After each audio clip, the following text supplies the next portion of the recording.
A primeira pergunta é do Gabriel Reis, do canal Paparazzo Rubro Negro.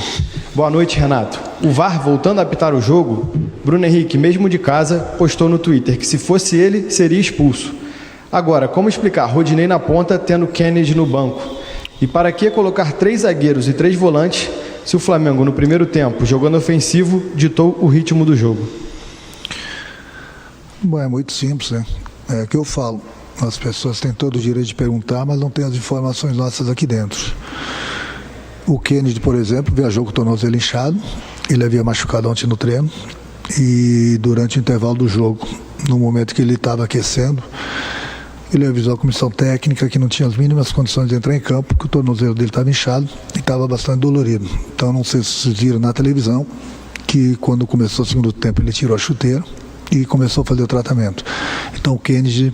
Eu não tinha o Kennedy no banco. E as opções eram o Rodinei, sim, por um lado. O Michel, no final do jogo, ele cansou. E eu tinha o Vitor Luiz, que joga no lugar do Gabriel. Então essas eram as minhas opções. Quando eu fiz essas trocas basicamente iguais contra o Atlético que nós ganhamos, foi tudo bem. Eu acho que o mais importante de tudo, independente se nós estávamos com 3 volantes, 3 zagueiros, eram as opções que eu tinha. E no momento que eu fiz essas trocas, estavam faltando 3, 4 minutos do jogo. Que nós não podíamos ter deixado tomar aquele gol, praticamente no último lance do jogo, faltando 1 minuto. Então, infelizmente, a gente tem muita gente de fora, voltando de lesões, jogadores suspensos. Então, eu optei por isso, porque eram as opções que eu tinha hoje no banco. Pergunta de Rafael Melo, do canal Rafa Melo. Renato, no primeiro tempo, o Flamengo teve um bom desempenho saindo em velocidade e aproveitando os espaços que o Atlético dava. Já no segundo, passou todo o tempo acuado e com muita dificuldade de levar perigo, fora uma postura assustada que ficou nítida. Por que essa mudança de comportamento tão grande de um tempo para o outro? Não foi ordem. A equipe tanto é que voltou a mesma para o segundo tempo.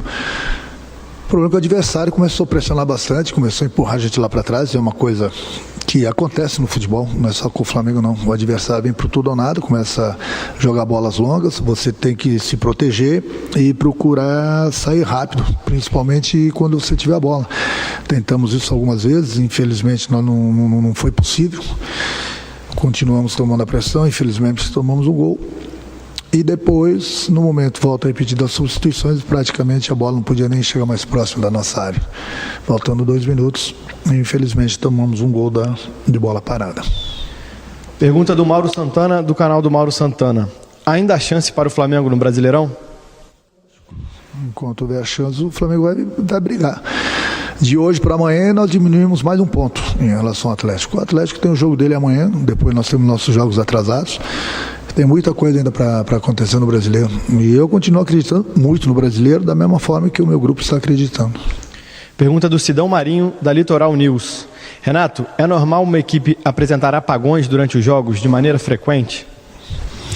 Não são maneiras frequentes, não. Os apagões acontecem em qualquer equipe. Não é só no Flamengo, não. A gente também precisa dar méritos pro adversário, que pressionou bastante, buscou espaço. Tem um time bastante entrosado, praticamente a equipe joga sempre a mesma, juntos, então tem entrosamento, principalmente nas bolas aéreas, nas bolas longas. Tem que dar os méritos para eles também. Eu não levo em consideração que deu apagão no time do Flamengo. O time do Flamengo brigou, lutou durante os 90 minutos. Pergunta do Gustavo, do canal Gustavo Henrique Dando Choque. Renato, de quem é a responsabilidade do empate? Da arbitragem ou do time? Não, se eu for falar aqui da arbitragem, tem 2 coisas. As pessoas, uma que eu não gosto de falar de arbitragem. Outras pessoas vão falar que é desculpa. Mas hoje a arbitragem passou dos limites. Hoje ela passou dos limites. Na expulsão do jogador, o Kaiser, ele devia ter sido expulso. Foi uma agressão por cima e por baixo. Tanto é que o juiz expulsou na hora. Aí mais uma vez, o VAR entrou em ação. Porque quando eu falo que o VAR que apita o jogo, ninguém acredita. Aí tinha que fazer essa pergunta para o árbitro do vídeo. E ao mesmo tempo o árbitro do jogo. Mas eles não dão entrevista, eles vão embora. Na próxima rodada, eles vão estar trabalhando de novo. Nós que trabalhamos aí arduamente, diariamente para buscar o resultado, nós somos os criticados. Então a pergunta que eu gostaria de fazer para o Gaciba e para os árbitros, no próximo jogo, meu jogador pode dar soco então. Meu jogador vai poder agredir. Pode olhar no VAR, ele deu um soco. Não, mas não precisa ser expulso. Não sangrou, não quebrou os dentes do adversário. O que precisa fazer para ser expulso? Essa é a pergunta que você tem que fazer para a arbitragem. Essas perguntas tem que fazer para o Gaciba. Não é possível. Está ali o lance. Agressão. Por muito menos uma agressão, o jogador tem que ser expulso. E o jogador que foi expulso e voltou, foi o que fez o primeiro gol. E fica por isso mesmo. Nós chegamos ao ponto do VAR não deixar expulsar o cara que agrediu. Mas amanhã vão estar lá os entendidos falando que eu estou dando desculpa. E esses mesmos, amanhã depois, se um jogador meu agrediu o adversário, por muito menos, e for expulso, eles vão falar que foi expulso justamente. O futebol brasileiro, ou ele muda, ou ele está acabando. Eu sempre fui a favor do VAR. O VAR é uma ferramenta que é impossível você errar. Então, para você ver o quantas pessoas estão trabalhando no VAR incompetentes. Porque não é possível, não estou falando só do jogo do Flamengo, não é possível você ter todo o lance, de todos os ângulos, e você conseguir errar. Não é possível.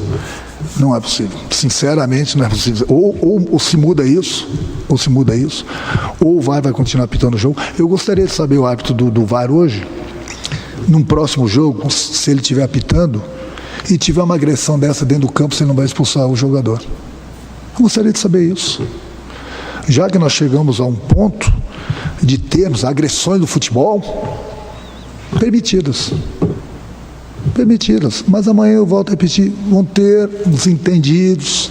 Não foi justamente, não tinha que ser expulso. E assim vai o futebol brasileiro. O que eu vou fazer? Vou ficar nadando contra a maré, ficar dando soco em ponta de faca? Eu sou um treinador, eu tenho que treinar minha equipe, mas está demais. Hoje realmente foi demais. Sinceramente, se eu visse um lance desse em qualquer jogo, em qualquer partida de outras duas equipes, eu não teria que nem ir no VAR. Eu vi agressão, tem que expulsar na hora. E aí vai no VAR e volta atrás. Bom, realmente, então, a partir de agora, pode ter agressão no futebol. Pode ter agressão. Se não sangrar e não quebrar nada, segue o jogo. Pelo menos foi o recado que eles mandaram hoje pra gente, né? Que pode ter agressão no futebol. Mas amanhã, volto a repetir, as pessoas vão falar que eu estou dando desculpa. Não estou dando desculpa, não. Eu tenho a minha parcela, nós temos a nossa parcela pelo empate, sim. Mas, se ele tivesse sido expulso, né, a história seria bem diferente no jogo. Última pergunta da coletiva de imprensa é do Guilherme, da Rádio Bangu. Renato, o que explica a queda de rendimento do time no segundo tempo? É uma coisa que acontece, já falei em qualquer equipe. Principalmente, essa pergunta que as pessoas têm que levar em consideração, que eu não aguento mais responder, as pessoas têm que começar, olhar o futebol também. O Flamengo vem jogando a cada 3 dias. Os jogadores são seres humanos. Eles cansam, eles não param. Tem que treinar, viajar e jogar. Treinar, viajar e jogar. Sempre uma decisão. Sempre gente machucada, sempre gente suspensa. As opções vão diminuindo. E o jogador, ele é um ser humano. Ele cansa. Eu vejo equipes disputando uma competição só, com vários jogadores no departamento médico. Disputando uma competição só. O Flamengo até ontem está disputando 3 competições. O Flamengo não para. A cada 3 dias é uma decisão. Aí me perguntaram na última coletiva, esse mês de novembro o Flamengo vai jogar a cada 3 dias. O Flamengo vem jogando de domingo a domingo? O Flamengo vem jogando assim há 3 meses e até o final do ano vai continuar jogando assim. Mas as pessoas não querem saber se está machucado, se está suspenso, se o jogador não é humano não, se ele cansou ou não. As pessoas só querem saber do resultado. E o resultado hoje, apesar de, infelizmente, a gente ter cedido empate no final do jogo, o Flamengo continua bem vivo ainda no Campeonato Brasileiro. Fim da coletiva de imprensa do técnico Renato